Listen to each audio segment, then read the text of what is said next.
that after I sent this very nice email with emojis in it. I knew you was gonna with bring up emojis in it. I knew you was gonna bring this But up. you said, who is this little boy talking to? First of all, keep that same energy, sis. Keep that same energy, sis. Because I'm doing my job now, I'm a little boy. Did I say that to you? But because I'm doing my job now, I'm a little boy. That's what we saying. I mean, we do have a bit of an age gap. So, I mean, in my mind, my first thought was like, oh, like he tried it. Like I'm the elder. Like who is he talking to?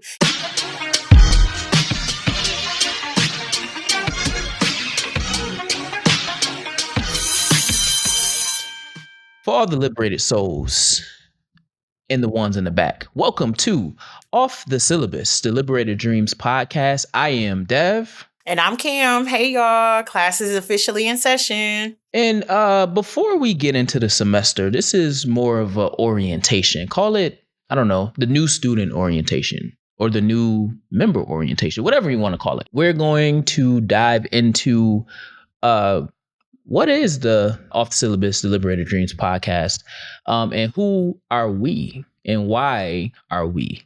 So first, of course, I'm Dev. I've been in this education space for the last about 17 years. I started at the age of 14, and I am now older. And it's been a journey. I'm in the more of the, obviously we're on the non-traditional education side, which is called youth development.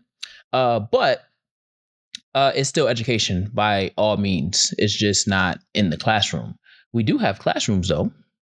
You know what I'm saying? Like we do go into classrooms, or we have classrooms or facilities. So I always say that it's all interwoven because you can't have one without the other. There's skills on both sides, whether you're a teacher or a youth development practitioner, they're all skills that you need in order to be successful in developing youth. So that's who I am. Who are you? Well, again, I'm Kam, and similar to Dev, I also have humble beginnings and have been out here in these youth development streets for quite some time as well. It's been close to 20 years that I've been providing just support on different levels. Started out as volunteerism and has transitioned into holding different leadership roles where I've been able to have the autonomy of creating different summer camp programs, after school programs, also doing things specifically for teens to provide them with the confidence to be able to tap into skill sets they never knew existed. Also really helping teens out with creating post-secondary plans and just figuring out what life after high school is going to look like. That's been my expertise. So from there, I've actually created my own organization that I now represent, and I'm also the CEO and the founder of By Any Dreams Necessary, which is a leadership development firm that provides support to young people and the leaders who serve them. That's dope. That's dope. We're going to get into all that. Yeah, it is. And we're going to get into all of that in a few. But first, you know, as we've been in pre-production of this pod and of this space and of this community, you know, it's been a journey. Let's say that it's been a journey. A lot of butterflies and all that stuff from somebody. I'm not going to say who, but from somebody.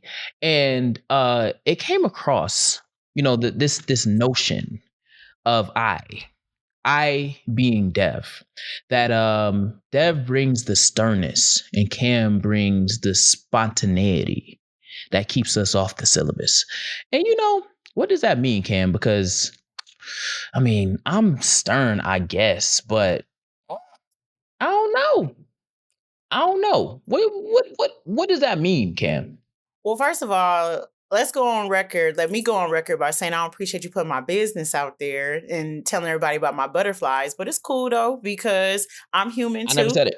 I never said it. You definitely just referenced butterflies, but you know, hey, we're going forward, not backwards. So, anywho, my introduction to you was very much based off of a foundation of sternness. So as we continue to just build synergy amongst each other, I'm being blessed with being able to see the different sides of you. But initially, you was given sternness, bully energy. And so from there, I just knew that if we were going to be working on anything together, that I need to have my A game on point, because like you were going to require me to, even if whether I wanted to or not. Oh, so just for clarity, sternness and bullying is coded language for high expectations. Yeah. If that's how you want to play on those words, sure, we're going to go with that for the sake of time and argument. But I mean, that's what I heard. Tomato, Ooh, I don't know. So I would say drop it in the comments for those that's listening and watching. What did you hear Kam just say? Because I thought I heard there was high expectation that was coded into bullying. I'm just saying. Whose side are you on? You on Dev's side or you on Kam's side? Choose wisely. And chat, just so y'all know, this is very biased right now because y'all don't know the full story of what I had to experience in the hazing that I had to go through during the first 6 months. The first 6 months of having to work closely with Dev. Definitely, it was a learning curve, to say the least. Now, I'm not complaining because iron sharpens iron. And so I love a good high bar being raised. However, it just took some time on my end to adjust because it was coming in hot. It was coming in real hot. I'm just saying. Oh, yeah. I mean, I get it. And it's all good because at the end of the day, Dev develops leaders. Dev develops greatness. Okay? Dev develops people that get the job done. You know what I'm saying? So I take all the compliments that you're giving. All right. I appreciate you, Kamski. I appreciate you. Right. I'm gonna let you have that. Yeah, it is. Remember, the mic is hot right now. The mic is hot. Don't turn into Agent Orange, okay? Saying things that you gonna say you didn't say. I stand on business. I said what I said. So as you should, and that's why you said in coded language that I just kept you to high expectations, which push you to be greater than you already was. Yeah, because that's what this show is all about, being off the syllabus. See, you came in to the space expecting the syllabus to tell you what to do. And you did what the syllabus told you what to do. And it was in the constructive criticism of the work in leadership that, got you right, put you on the right path. Because if you kept on going down the wrong path, then it would have been a different conversation. But see, we don't got to talk about that right now. We can talk about that later. I can't wait. We can talk about that later. I can't wait. Because that's when the real tea going to get poured. So proceed. Proceed. So we will circle back. To that part. But so Off the Syllabus is a education-based podcast where initially it was my idea that I don't know. I came up with this idea years ago. I want to say in 2018. 2019-ish. Potentially, it was before the pandemic. Once the pandemic hit, it all like kind of ceased. But I had an initial idea, and it's so funny because Kam, I sent Kam the name of the original name of this podcast I envisioned to be, and she was like, "What is that?" It was not given, y'all. It was not giving. It was stern. No, it wasn't. See, because I am okay. So I am a hip hop educator. I did not say that. So I'm always looking for wordplay. I'm always looking for the double meaning. So off the syllabus, and it's cool because as we was planning this, me and Kam had different interpretations of what off the syllabus means, which we can get into that later on in the show. But part of what I like to do is create names that have deeper meanings. So the original name of this podcast was supposed to be Alternative to Suspension. Alternative to Suspension, for those of you who don't understand Ebonics that's listening. And it was supposed to be non-traditional approaches to traditional systems, right? Or bringing non-traditional approaches to traditional systems thinking or systems behavior, something like that. But it was a play on words because it was alternative to suspension of the mind. Because the idea is when we go into systems, we tend to suspend into what the system does in our behavior because we're trained to like kind of navigate the system in the way they're supposed to navigate. So that's a cool name. I don't know what Kam got going on, but when you break it down, that is a fire name. ATS, alternative to suspension. Then when you break it down even more, it's like, oh my goodness, cerebral. It's cerebral. It's great. It's amazing. And then Kam said, "Nah, we need to change it." So then we came up with Off the Syllabus, and it took us about 3 weeks to come up with that name. But then we cool. I was impressed. I'm a team player. So all that sternness, I'm bringing it back. All that sternness, I don't know what Kam got going on, but it's all good. I have the spontaneity. Going on because, like you said, yes, it absolutely had deeper meaning, and I love that for you. And if this was just your podcast, I love that for you. That would have been amazing if you would have, birthed that into life. But this is our podcast, and I wanted it to be an accurate representation of the both of us. So it wasn't given, just period. I mean, I just had to keep it a buck with you. And I was like, hey, we need to go back to the drawing board and do something that is a little bit more, a little bit more fun. And that's what we came up with, did we not? Oh yeah, no, we came up with it. I just wanted to bring that into space to understand for the chat, for the chat to understand that this has been in pre-production for like, I don't know, 5 years or whatever the case. And it took Kam to bring it to life because it is now in life because you are in orientation. And the concept turned into so much more. So I'm giving you your flowers, but also acknowledging, that the ATS was not a whack name and I'm putting it on wax. That's it. I'm putting it on wax. Okay. You don't got the answer, Sway. You know what I'm saying? So, Off the Syllabus, the Liberated Dreams Podcast is actually a merging of our two education youth-based businesses, and that is where the name derived from. And part of the uniqueness of this particular podcast is we're looking to bring literature in like real life application to the forefront and applying it to education. How does this affect our youth? How does this affect our families? How does this affect systems, including educational systems? And then how can we be non-traditional as we are engaging with these systems for the betterment of our youth, our future leaders? You will get a mix of a lot of different conversations, a lot of different lived experiences that's based in some type of either scholarly article, opinion-based article, or TikToks. TikToks, just not random, but real life takes from parents, from the internet, etc. And it's gonna be a vibe because we both are highly effective and successful in what we do.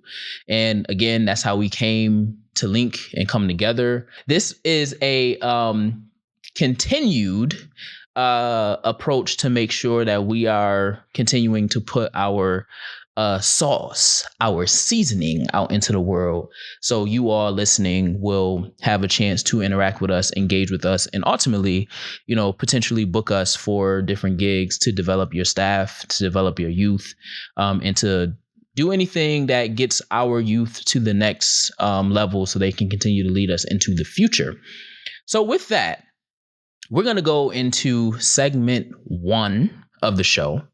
And this is going to be short, but it's going to be sweet. And it's called The Life Learner Dropping Gems, or Dropping Gems, Life Learner, whatever we want to call it. But we're going to drop some gems and talk about how we are lifelong learners. And yesterday, Kam, I went to an event for this organization called Next Level. It was founded by, I think he's Asian. I know he's Asian, but I can't remember which demographic, which ethnic group is he's from. I can see it, but I can't. It's on the tip of my tongue, but I can't say it. But he created Next Gen to kind of birth the next generation of leaders, or next level to birth the next generation of leaders. And their office is mad cool. So their office is almost like a adult playground. So they got the jungle gym, they got a big basketball court that they also use for like local high schools in the city, New York City, to like practice there. Okay. They got a learning like a library. But they have the parts where you can sit in and like read. They got a full gym and a yoga studio. They got a dance studio all in their office. And then they got a rooftop. It's super dope. I was like, oh wow, this is a cool place. Mm-hmm. So they brought this Yale professor in to talk about emotions. His work around emotions. He founded the Center of Emotional Intelligence at Yale University. And it was super interesting because, you know, in my day job that we're not going to name, I work on a national strategy in order to bring more boys into the organization to which I work that has a large footprint in the world, but in the country. And right now we're searching for identity and what we as an organization is good at. I know what I won't say I know what we're good at because I'm still fairly new to the organization's psyche, but I know youth development. And it was so interesting engaging with this Yale professor, PhD professor, who's dedicated his life to understanding how emotions, you know, affect our agency and all of those things. And it hit me like a ton of bricks. Emotional IQ, emotional intelligence, and identifying and working with and through our emotions is critical to the work that we do. So I always say that the behaviors that we see are not the behaviors that we see. It's a form of communication. It's a form of communication for words that our youth don't know how to express, right? And when you don't learn that as a youth, you grow up as an adult doing the same things, which is why we have a lot of the teachers engaging youth, but still act like youth to their colleagues and the kids that they're supposed to be leading, right? So my gem dropping of the day is I'm learning and I'm starting to adapt to the idea or the concept of we should all understand how to cope with and identify emotions so it doesn't so an emotion that we're feeling doesn't deter us from the decisions that we're supposed to make every day, either at work or in our personal life. That's the gem that I'm dropping today. What you got to say about that, Kamski? So deep, Dev, just always. I know I can always count on you, not only for a lesson, but to always just see beyond the surface of any situation. And you forgot to add, though, the Dropping Gems origin for our listeners, viewers. In case y'all didn't know, fun fact about us, we're both Geminis. So yeah, dropping gems. Yes. Y'all see what we did there? Like, we're just so intellectual and just so forward thinking, so charismatic that we thought that would be a perfect play on words and a way to enlighten y'all along with ourselves with just new concepts that we hadn't given more thought to. So yeah, no, I love that story, Dev. And so now segueing into the next segment, which is our recess. Got a funny little story time that I'm going to share with y'all. So as I mentioned earlier, I am an entrepreneur and I've launched my own organization. And so as I'm working on scaling it and just building more partnerships and working on the sustainability, I still got to pay my bills in the meantime, right? So I also simultaneously sub in a couple of the school districts in my hometown where I live at. Not only just to pay bills, but it is also just strategic on my end with keeping me visible with the potential partnerships that I want to create in the future. But it's also most importantly keeping my finger on the pulse of the needs of the youth and families that I am serving through the work that I do in my organization. And so one of the biggest things, and y'all gonna learn throughout the course of this semester, that I love humor, right? So I sometimes have to find the humor in situations, even though it may not outwardly be that way, in order to keep me from going crazy, to keep me sane, but to also just, not allow it to like stress me out, because this work can be stressful sometimes. So anywho, this experience has taught me to work on a level of patience that I never knew was going to be needed when it comes to working with youth. And so, mind you, I told y'all earlier that I've been in the field for about 20 years. So I thought I've seen it all, and that nothing could surprise me when it comes to serving young people. But serving them in a school environment has been so different for me, because I'm able to see up close and personal how differently they show up. And I have my theories on why they show up differently, because I think that there's so many factors that go into that. It's the culture, the environment of the school building that they're in. It could be a reflection of the teachers that they're interacting with. It could also be like just a continuation of just personal things that they may have going on at the crib that is following them to school. So again, just back to the patience that I have to exude, it's because I feel that I've been having to reestablish myself in terms of just, a new adult that is introducing themselves to the kids. And I've been used to, when I have my own programs and having the autonomy to set the tone of, being able to teach my team and the kids up front, like, this Miss Kam, this how the rules are. This is how, like, I run a strict program. Like, this is how it's going to be. Coming in as a sub, you can't do that, because y'all know, and think about just your educational journey. When you were a kid in a classroom and you had a sub, everybody knew, oh, it's up. This a free day. We ain't doing no work. We barely going to listen. Like, it's literally just a extension of a field day. So I just been having that experience over this past month of coming in as a sub. So it's been very humbling. And it's just a lot of situations where my mouth has been on the ground, because I'm like, oh, wow. I'm like, Gen Z and Gen Alpha, y'all, wow. Y'all a wild bunch. Like, y'all just, y'all never cared. Y'all, Like, so there was one high school that I went to, and this was my first time subbing there. I had been in and out of there on many occasions for other work that I did, but this is my first time officially as a sub. And what drew me to this particular assignment is the fact of the topic of the class was like career exploration or career awareness, something like that. So I'm like, oh, bet. Like, I'm an expert when it comes to college career readiness. Like, oh, this is going to be a breeze. So I get into the class, and I had signed up for a full day. With these assignments, you could either do a half a day or a full day. And I flip-flop between the two depending on my availability. So this day, I knew I was going to be locked in with these kids all day, and I was ready, or at least I thought I was. And so I get in there, and it's just all type of just mayhem going on. Like, I tried to set the tone, and I gave my little spiel. Hey, y'all, I'm the sub, Miss Kam. These are, my expectations for our time together. I'm going to need y'all to keep it cute. Watch your language. I don't do the cursing. I don't do disrespect. Make sure you respect me. I'm going to respect you. Here's the assignments that your teacher left for you. And I do expect you to at least attempt to do it. Now, whether or not you do that, that's on you. And your teacher can take that up with you when they return on the following day. So I gave all the classes this spiel, right? And so I should have knew that something was, I don't know if it was a full moon this particular day that I was there, but I should have knew it was about to go down, because as I'm talking, they're talking. And I'm like, oh, okay, that's what we doing? Like, bet.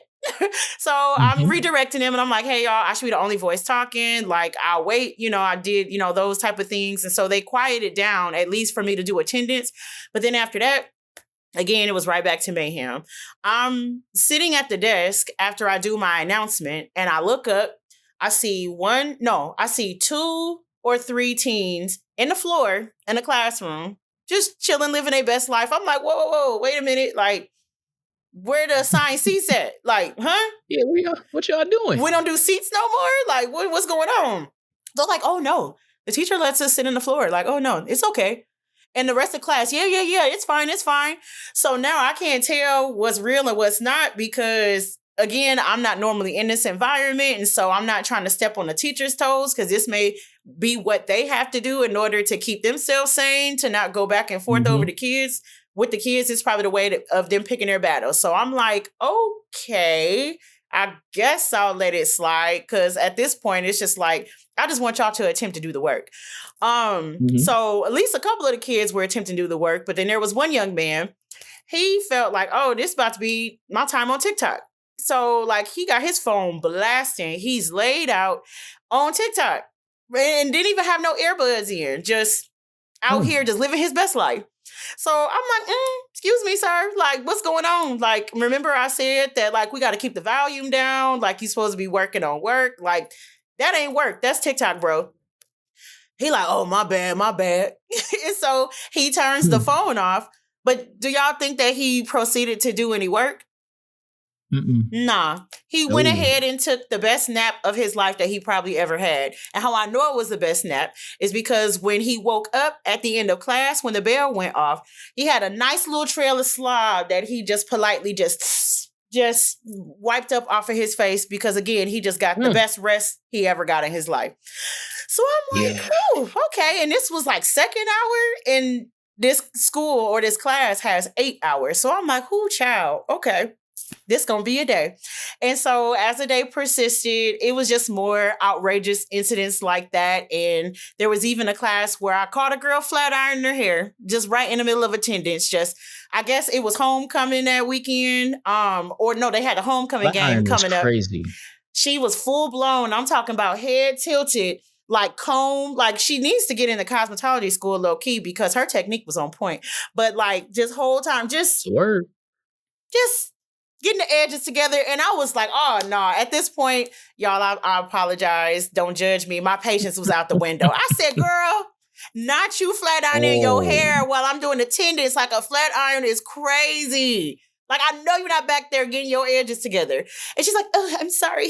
I'm like, girl, unplug it. Like, no, put it up. You about to burn us up in here trying to get your hair together. So, yeah, the moral of the story is that when it comes to doing this work, you can never expect to not still be learning. I guess this is just kind of like a continuance of what you were saying just in your dropping gems segment, Devin, is that we're life learners, and that you also still have to meet the kids where they're at too. So even though in some instances they are showing they full-blown tail, there's always reasons behind everything of why they tick the way that they do. At least I believe that. So just having just the patience to not be so, the nagging adult, or to just redirect them. I think that alone right there is making a world of a difference. So they learn that there's a place and time for everything. So I don't think that I'm necessarily creating world peace overnight just from being a sub, but this is just my,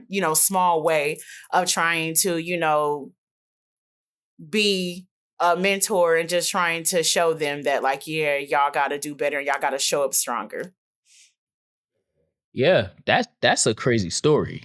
That every time you tell that story, it's a crazy story, because I can only think of, like, ain't no way you came to class, plugged your flat iron in. I was about to say hot comb.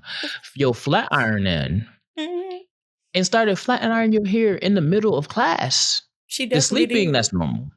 But the flat ironing, that's different. That is different. That's the next level of different.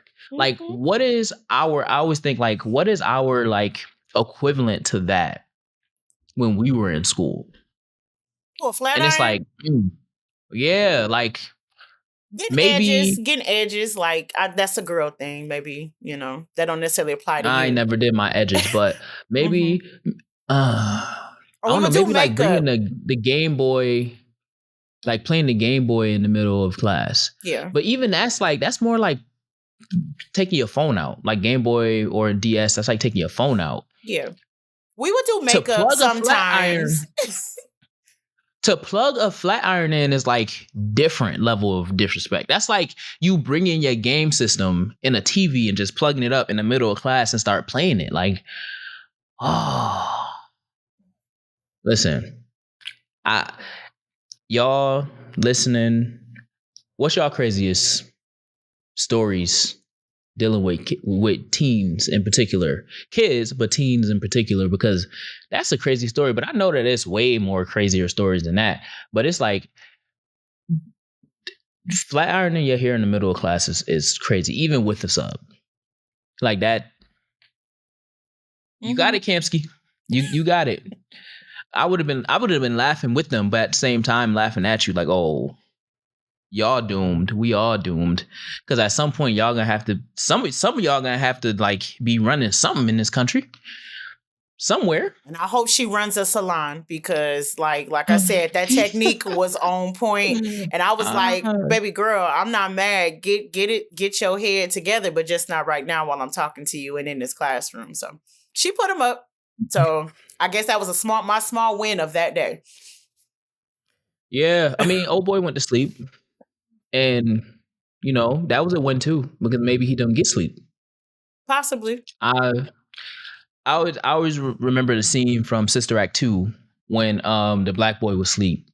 And then she woke him up and he was like, paper or plastic? Because he would always work at his dad's grocery store in the neighborhood. But okay, appreciate the story, Kamsky. That was Recess. Recess is, in a sense, an off-topic segment. Would you say like an off-topic segment of like some joy or fun around the work, or something that's completely off topic that doesn't have to do with anything that has to do with the work, just something that's fun. It could have been a TikTok that we watched or anything. So as we continue to record each semester, the recess segment will be a reoccurring segment for us to kind of get away from the work, get off the syllabus, and, you know, tell some stories and stuff. Take a little break. Take a little break from the main topic. Take a little break, you know, because I think breaks are good. Breaks are great. Breaks are good. And we want to, I think, self-care and load management, which is a term that you use in sports. If you didn't know, Kamsky. I did not. Load management. You know I didn't. Yeah, okay, cool. So load management is very important in this work because this work is very high in emotion, is high in expectation. And in a sense, we're tasked to help raise other people's kids for longer periods than the parents have with their own kids, which is, I always thought was a crazy concept. But it's a lot of power in it. Two of my boys still text me to this day and give me updates on their schooling and all of that stuff. And they call me dad. I mean, a lot of my boys call me dad. But, you know, when you give them that extra support that they need, they see that as a way to be supported by an additional adult in their life. They know, I mean, their dad is in their life, so they know that I'm not their real dad, but they still respect me enough to, you know, put me on the same road. I'm not gonna say at the same level, but in the same road of that of their, you know, number one male role model, which is their father. So I think that that's pretty cool. And I think that just goes to, you know, what you put into the work and how you responded to those kids. If you do go back to that school, they will remember that and interact with you in a different way because you didn't yell at them.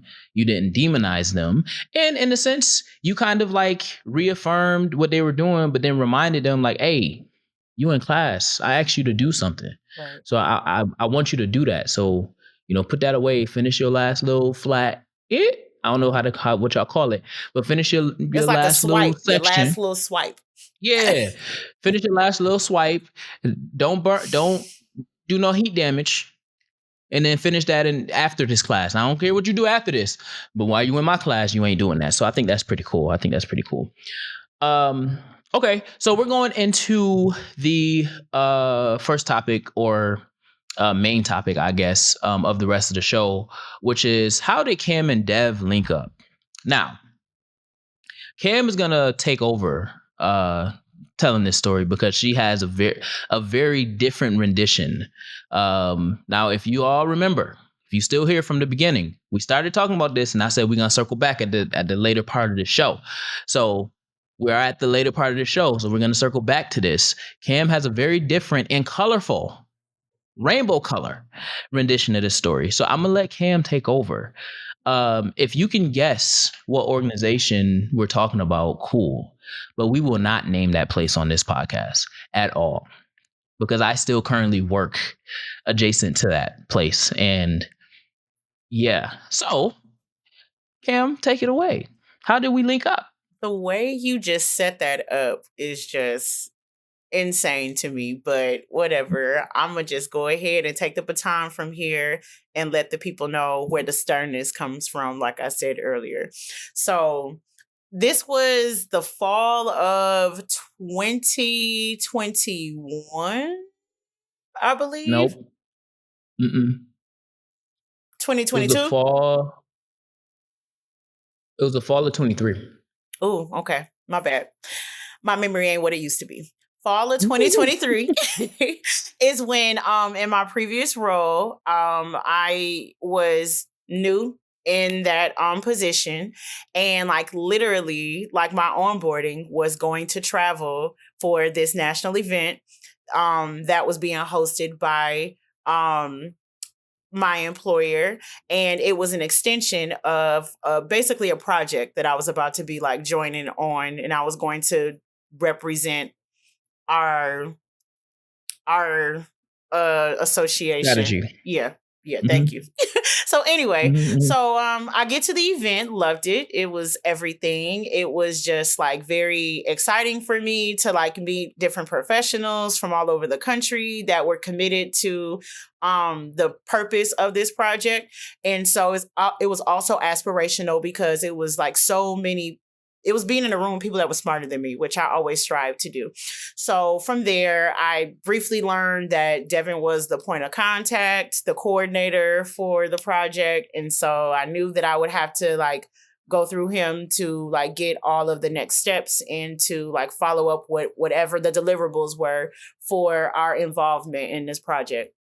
So I would say like, and I even went to his session. He did like a breakout session where he facilitated and did his hip hop education thing. And so I was intrigued by that. So I'm like, oh, okay, like this is cool. Like I'm looking forward to like getting more involved with this project.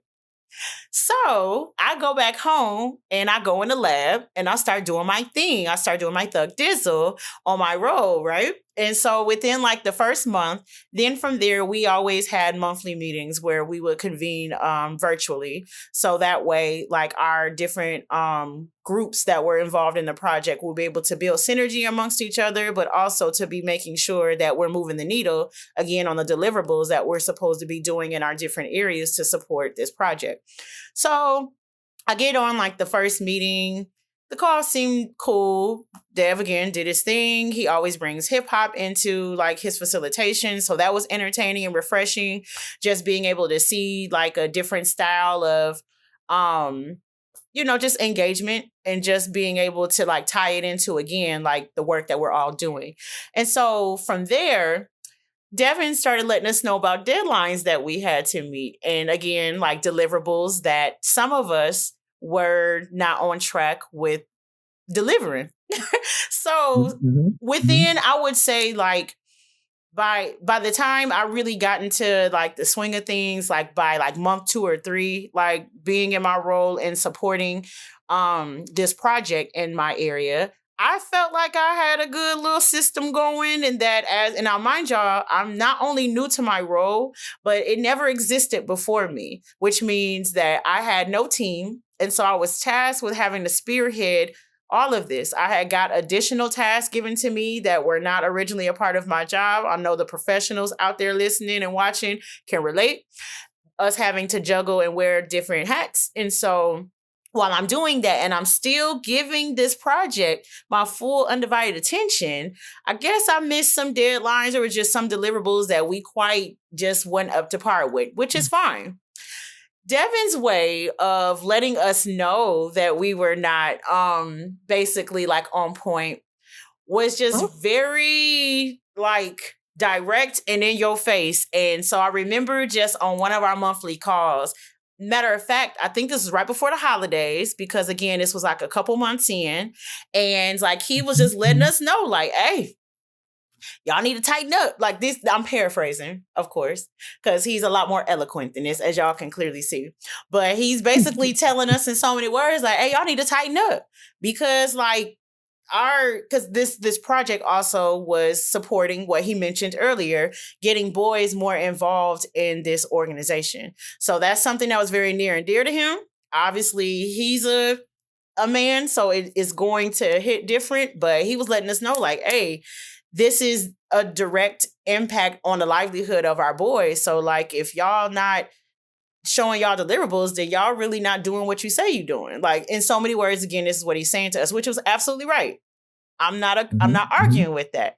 But then also his method of accountability for us was basically creating like this chart that had all of us listed on it, that tracked our progress to show if we were on track, if we were off track, if we were under the track. It was like, I just remember 3 different colors. I think you use red, yellow, green, which that pretty much translates to any other system. Everybody know red and yellow is bad, period. You want to be in the green. You want to be progressive. And all I know is, was we in the red? Did you put us in the red, or you made us yellow? We're probably red. I think we were red. Probably red. Because that's why Let's go with red. Let's go with red. It got my immediate attention. And mind y'all, this is on a call, a group call, our monthly call. So like, yes, we do need this accountability system, but it's like, oh, not you put me on blast in front of the class. Like, oh, wow. Like, that's what we doing? So I just remember like being on edge, like, oh my goodness. Like, I thought we was doing good and clearly we're not. So let me make sure that I get us on point, because I don't like that. If it ain't green, I don't want it. Like, you ain't gonna be having me out here on blast and my team. Like, absolutely not. So from there, it just required me to like just follow up with emails more to get more clarity about like what we needed to do. And just Devin's tone, like it was just always just so like giving principal energy. Like it felt like not much impressed him, that even if you were making strides, he would just be like, oh, yeah, that's cool or whatever. Like, there was one thing I was really proud of spearheading with my team, was us incorporating assistance from our marketing team to basically help us shoot a promo for how we were approaching the project at our association. At the time, no other team member had did that. And mind you, we're from all over the country. Nobody else had done this. And so in the video, again, we're still novice at this. There was some verbiage that we used that wasn't fully in alignment with the national team's language. What was the verbiage?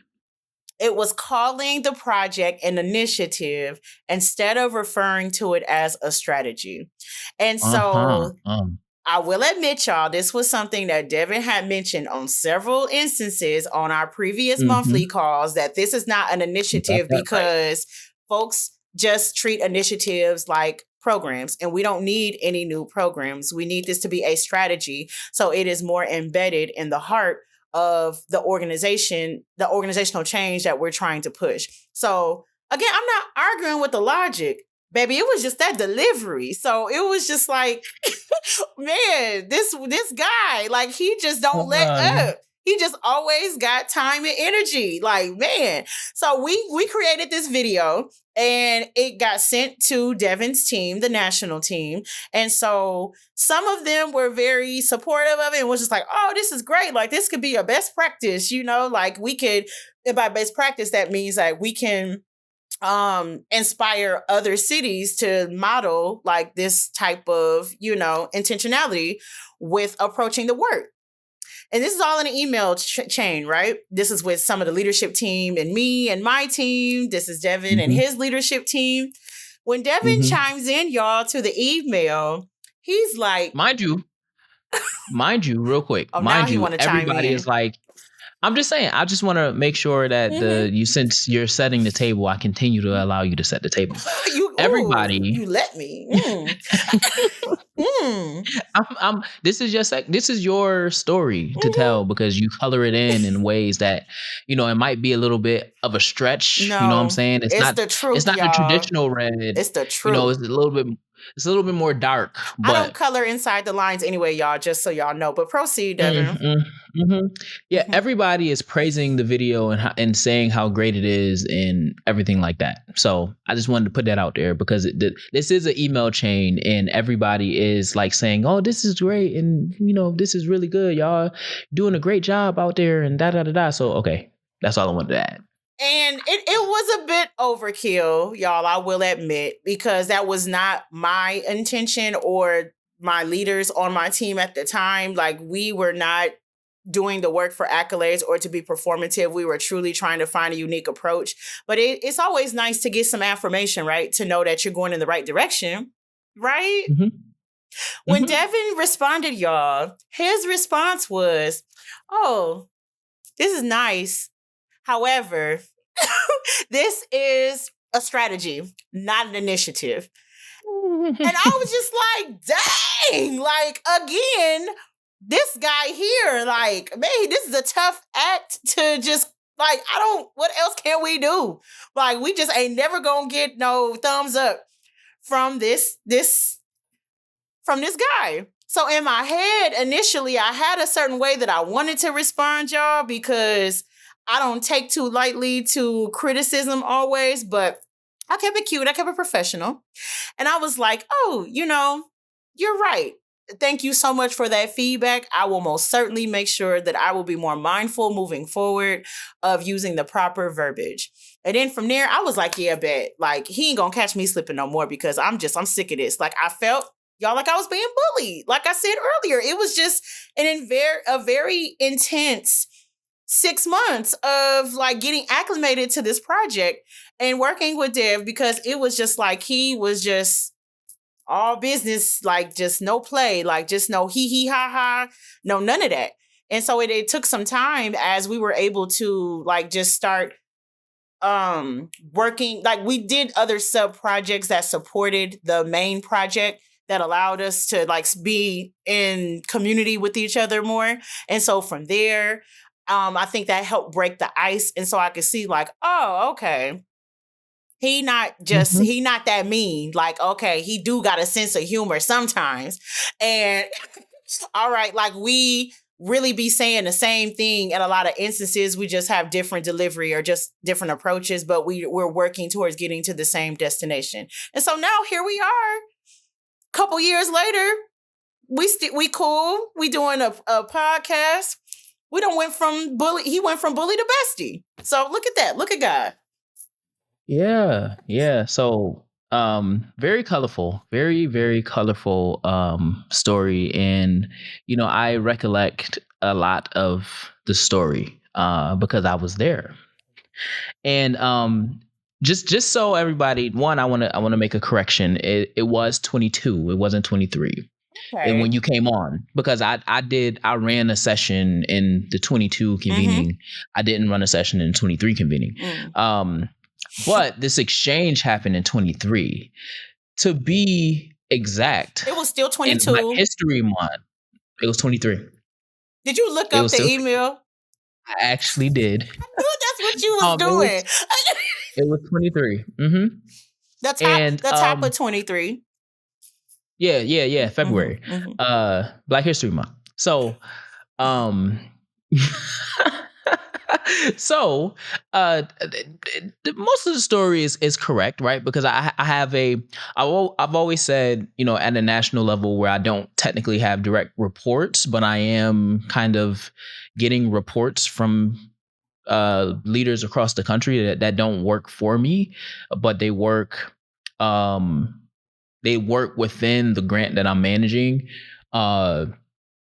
It was more so like, I have to create a sphere of influence that is powerful enough, so if I call on you and I need you to do something, that you do it, right? Because I've built that trust, but at the same time, I can hold you accountable for the work, right? So that's part of how I do it. Similar to even when I work with the kids. Those first couple weeks, depending on the time of or the length of the program, if you don't set your expectations early, then you ain't never gonna get them, made or met. So part of that 6-month intensive is to get people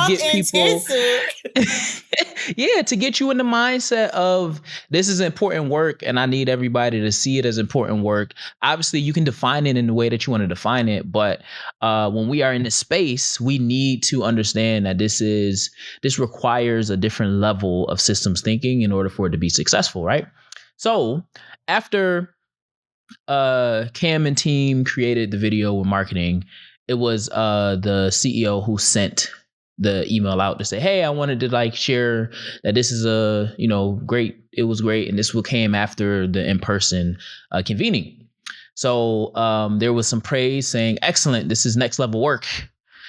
And and then it was acknowledgement of Kam and team in taking it to the next level and all that stuff. Again, all of this nice work. And I said, blank leader, you are the man. It was a pleasure. Can't wait to visit. Insert place. And then it was like the video can be viewed here, and it was sent. The link was sent. So then I watched it, and I put, and I'm gonna put it in here. I love the video. It's a step in the right direction. I will push this out as an all cohort highlight. One more thing. We are pushing strategy, not an initiative. And I put a smiling emoji and 2 winks. A smiling emoji and 2 winks. Okay? I don't remember all them emojis while you up here laying it on thick. I don't remember that. I did. I put a smiling emoji and 2 winks. I would share the screen, but it's going to show the organization. So then Kam responds and says, thank blank and Dev for your feedback regarding our strategy video. Dev, I totally agree with your statement about pushing strategy versus initiative, and I will make sure that we are consistent in making this statement moving forward. We have also been attempting to start convos with the C-suite and HR teams, so you acknowledged it. I did. And then I responded that. And I responded to Kam and said, we'll do. She said some other stuff in there, but I'm not going to read the whole email. We'll do. I'm always reminding everyone. I wanted to reaffirm the individual that I'm always reminding everyone that we are working within a strategy, not an initiative. It's all good though. It's work in progress, and this video is great work. So listen, I still affirm the work. I just reminded you, as I do with everyone, because don't nobody get special treatment, not even my nephew. Everybody gets treated the same because we need to be on the same ground. I don't agree with that. We're standing I don't agree on the with same that. Foundation. I don't agree. I think that yes, there should be the expectation, accountability, yes, but when you have certain top performers, when you're dealing with certain all-stars, I think that there should be, some type of acknowledgement to that. Not saying that me and my team shouldn't have to follow the rules, but that was just a couple of examples that I gave. And there was more that I left out, but you were mean to me. And that's okay. It's okay. It's my story and I'm sticking to it. You were mean to me. Speaking of 2023, when we were joint facilitating together and you cut me off in the middle of the presentation, mean. I just asked if I can clarify one thing. That was it. You said, you was like, you jumped smooth in and took over. Cause I remember having to pick my face up off the ground, was like, ooh, okay. I got that wrong. I clearly said something inaccurate. So I'm just going to defer to the expert. I'm going to yield. I remember the moment, but I don't remember again, here you go coloring outside of the lines. We got to stay within the lines. No, but who says so? I mean, we don't, because that's why we good at what we do. And that's why we're off the syllabus. Yes, right. And that's why, you are a superstar, because you're able to go off the syllabus and then not be offended. But you didn't. But what you left out, since we want to be calling people out, that you said to me, to get this chat, you said to me that after I sent this very nice email with emojis in it. I knew you was going to bring up emojis in it. I knew you was going to bring this up. You said, who is this little boy talking to? First of all, keep that same energy, sis. Keep that same energy, sis. Because I'm doing my job now, I'm a little boy. Did I say that to you? But because I'm doing my job now, I'm a little boy. That's what we saying. I mean, we do have a bit of an age gap. So, I mean, in my mind, my first thought was like, oh, like he tried it. Like, I'm the elder. Like, who is he talking to? Yes, my ego did. Yes, my ego did get the best of me for a second. But I did not say that to you. Yeah, you said it after we established, we friendship. Laughed about it. Yeah. But that don't mean I can't still feel. Remember, we were talking about emotions earlier, emotional IQ, and I'm identifying an emotion now. Nah, but yeah, it's all in it's a method to the madness, and everybody can't survive the madness. So then, they just wither off away, and the greats continue to be great. So, I mean, like I said, you led work that is still not being replicated to this day. And they tried to replicate it, and it's still not the same energy. So part of that is being able to understand and find the little tweaks while also acknowledging that it's still great work. And I don't think that you fell short of anything. And that's why we're here. Because it didn't stop, because, a couple months later, you started playing in the youth voice team. So, clearly you wouldn't feel that much about the little boy, because you started to support again. So, little boy got it. Little boy 1, Kam 0. Look, at the end of the day, the moral of the story is Dev runs a strict program, y'all. That's all I want y'all to know. If y'all didn't get nothing else from this story time, strict program, okay? Not necessarily nothing wrong with it, but it takes some adjustment. That's it. That's all. That's all. And greatness comes from structure. That's it. That's all. Greatness comes from structure. Mm-hmm. So, this has been, is the butterfly still fluttering? Is that what they do? They flutter? They flutter? Y'all. I don't think so. I don't think so. I know y'all can feel me out there when you are trying to do a new experience or put yourself out there, step out of your comfort zone, the nerves that come along with that. So in real time, yes, y'all are seeing me push through. So I hope that for the people out there that deal with that y'all feel me. Dev is a seasoned vet, and he's been doing this in the podcast world for quite some time now. So he's taken a lot of pleasure out of, pointing out my discomfort right now, but it's cool though, because it's not always going to be this way. It's cool. Growth lives in the discomfort zone. Okay. Mm-hmm. Growth lives when you are uncomfortable. And Kam, she's saying she's not comfortable, but she right at home.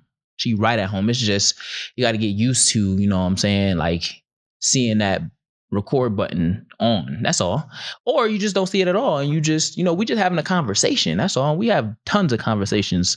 Now it's just time to put those conversations out to the world, right? So as we wrap up, I want to briefly kind of let people know what By Any Dreams Necessary is, and then I'll let them know what Sankofa Leadership Associates is, and then we'll let them know what to expect from this semester, from the show as a whole, and then from each semester. And then we will close out orientation.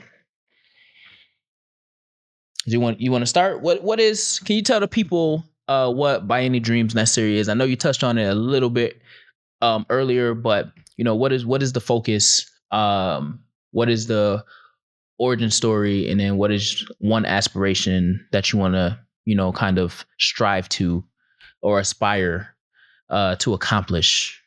Sure. So, as I touched on earlier, essentially this organization is a culmination of the expertise that I've been blessed to gain over the years of me being involved in supporting young people and being in the youth development space.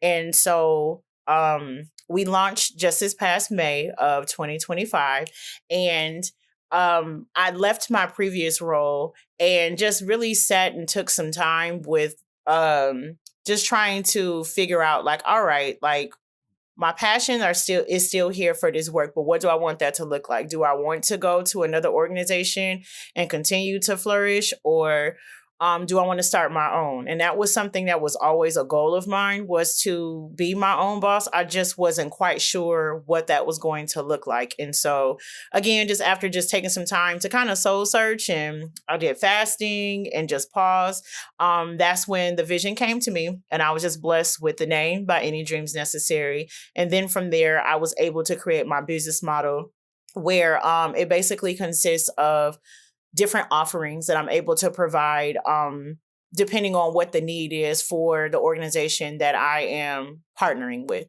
So right now I have some current partnerships where I'm supporting youth advocacy boards, because civic engagement is very near and dear to my heart. And that's a space where I've been able to uniquely approach just teaching teens about how local government works, state government, and just how they can elevate, their voices and be more involved in leadership when it comes to that arena. Also, I have some workforce development offerings under my belt for young people who are transitioning from high school to college, or whatever the next chapter is for them once they, come into adulthood. And I have the Rise Teen Summit event that I have been leading with my business partner. Her name is Ashton Lockhart, and she has a nonprofit, a mental health nonprofit. So we kicked that off last summer and did our inaugural event. And so we're just working on bringing it back bigger and better for 2026. And that's just another platform that allows us to elevate youth leadership. Our goal is for it to be fully ran by youth eventually, once we have like all the kinks ironed out.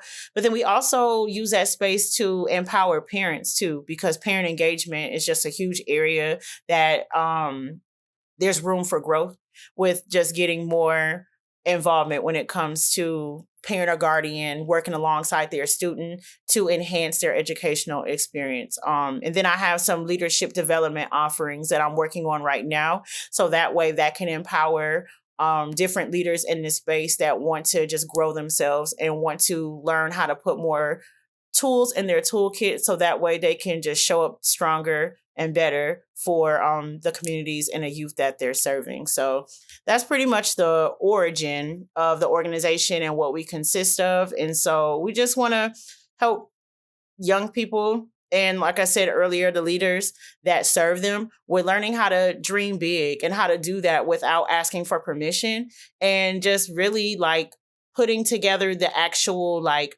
action steps that it takes in order to attain that. And so it's just basically getting it out of your mind and putting it like into practice. Yeah, that's dope. That's dope. And how do you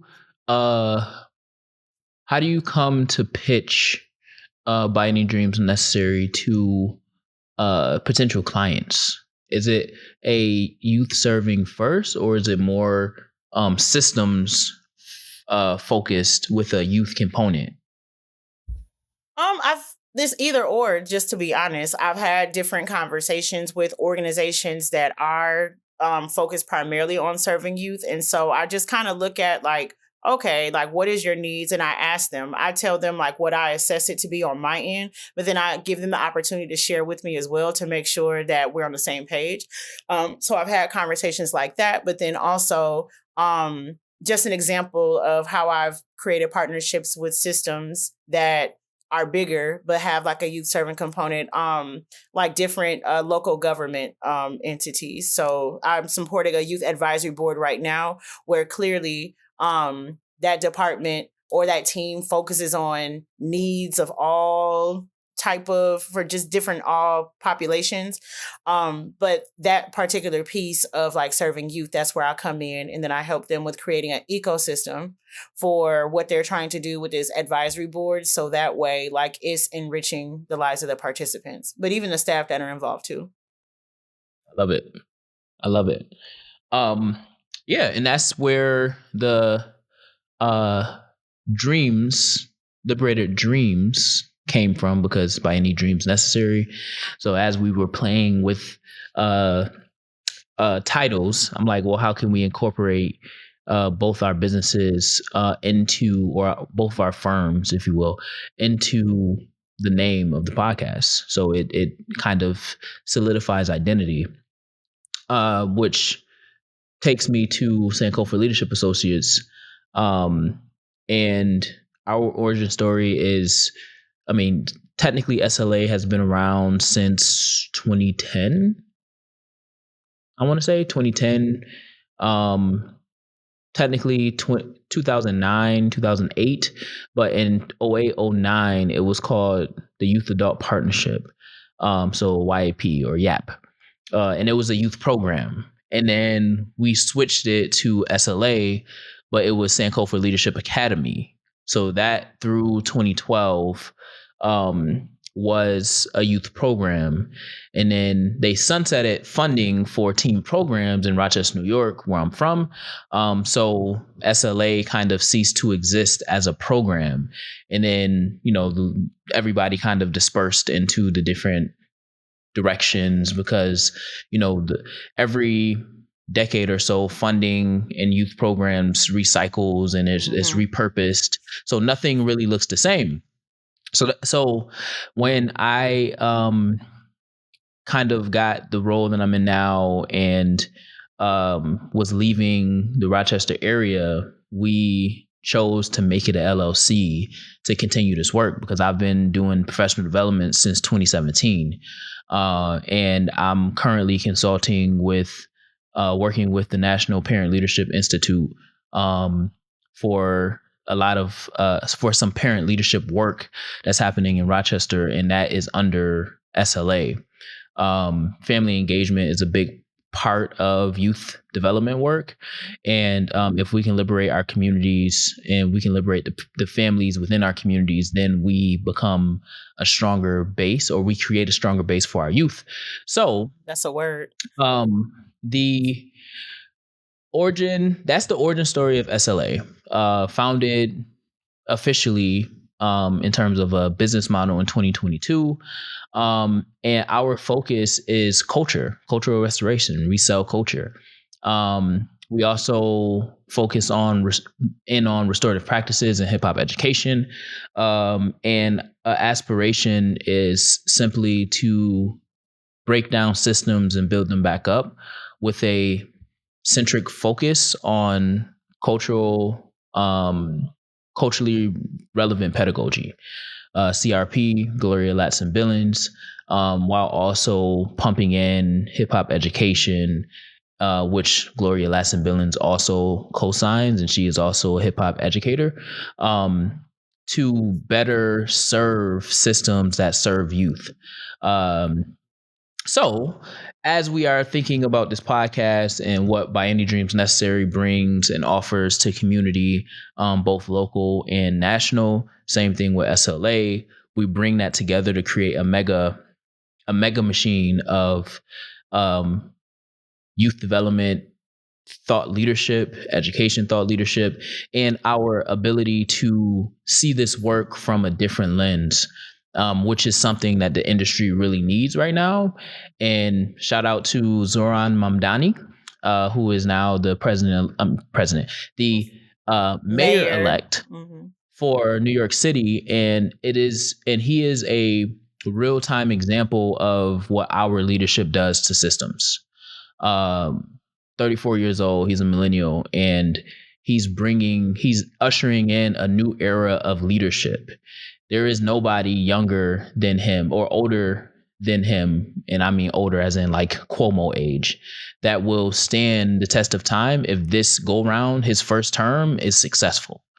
because he will redefine what politics does, and that's what youth does to systems. It redefines the way that the system thinks, it redefines the way that the system acts, and it redefines who belongs in the leadership pockets of that system.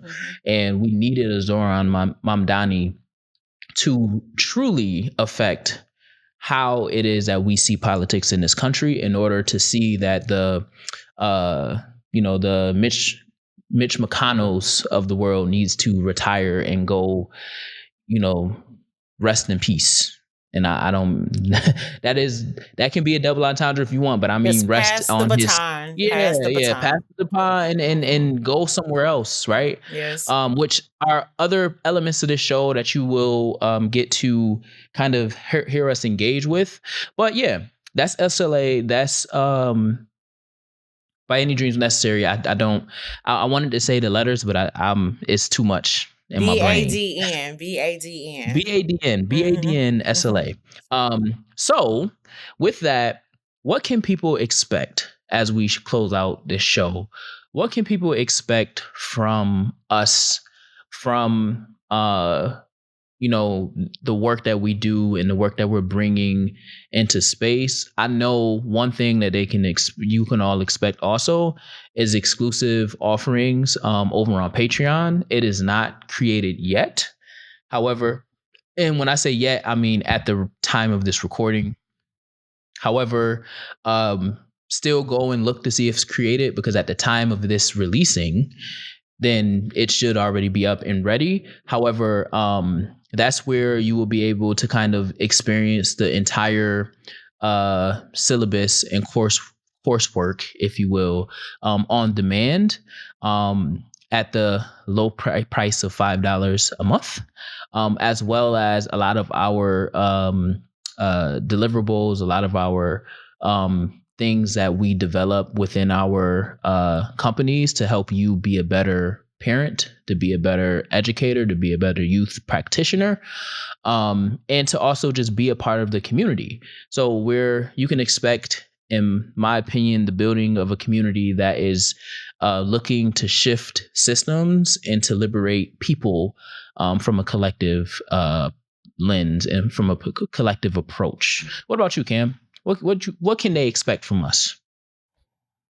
We're gonna keep it spicy. We're definitely gonna make it entertaining. But to Devin's point, we're going to make sure that you're walking away feeling enlightened, or just even empowered in the work that you're doing, working in youth development, and just learning how we can find more creative, outside the box ways to build community, and how we can make sure that as we're uplifting our young people, we're even doing that for ourselves as the adult too, because it was mentioned earlier, like how weary this work gets sometimes. And so there's no off button. Oftentimes when we're in the field and then we come home, this work follows us sometimes too, because of just the different situations or the different issues that we're trying to problem solve for. It's hard to not feel that in your heart, So it's going to be a fun ride, and I'm excited as we dive into like more conversations and bigger topics, and also just getting feedback from our community that we are building of listeners and viewers. I can't wait for us to continue to build more synergy together. Yeah, and if you are looking to join the show at some point, we will have a like an intake form, if you will, that you can fill out, and we will review. It will require you to read, because any liberated community has to read together in order to challenge each other, in order to grow together. So every episode after this orientation will be connected to some type of literature or some type of resource that we have to interact with in order to have the conversation. So if you are that person and you are a parent who want to do better by your kids, or want to know how to do better by your kids, or even if you are doing good by your kid, or you are an educator that want to do better by the kids to which you serve, that you educate, you are administrators who want to do better by your staff, your faculty, and developing them in ways that you probably haven't considered before, or to explore new realms of development. This is the place, this is the community to be in. And at the end of the day, we are not experts. We are learning. We're on this journey together. And we are still learning in the process. So we might have expertise in certain areas. However, part of the beauty of this work is we work with people, and what we knew yesterday is not the same thing as we are learning today, because people change every day, which means that the work change every day, which means that we always have to reevaluate how we facilitate this work every single day. With that, Kam, you got anything else? No, I think you summed that up very beautifully. Cool. All right. Well, for all the liberated souls and the ones in the back, we appreciate you for tuning in for orientation, and we hope to see you for our first lesson, which will be released next week. So with that, I'm Dev. I almost said my other podcast outro, but I'm Dev, leader, co-founder of SLA. That is, or you are. I'm Kam, CEO and founder of By Any Dreams Necessary. And this is Off the Syllabus, the Liberated Dreams Podcast. You all are now free to go. Your syllabus has officially been remixed.